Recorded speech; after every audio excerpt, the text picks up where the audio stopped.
עכשיו. טוב, אני נמצאת פה עכשיו באירוע מטורף של מומנטום בבודפשט. עכשיו, לא רק שאני באירוע, זה פעם ראשונה שאני אמבסדורית, אוקיי? אמבסדורית. מה זאת אומרת? אמבסדור זה בעצם הפקה שעוזרת פה בכל האירוע, בכל מה שקורה כדי שהאירוע הזה יתנהל.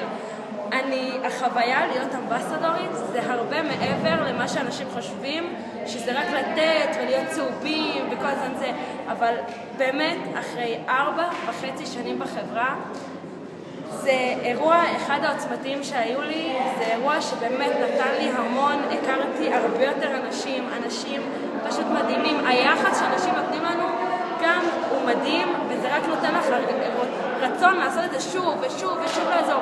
זה סיפוק מטורף, וכן, אני צהובה, אבל וואלה, זה עשה אותי יותר משימתי, ולהגיע למטרות וליעדים, ובאמת שאני ממליצה לתוכנית הזאת מאוד, וזה שינה לי מאוד מאוד מאוד. אוהבת אתכם, ואני מקווה שגם אתם תהיו פעם הבאה אמבסדורים. תודה.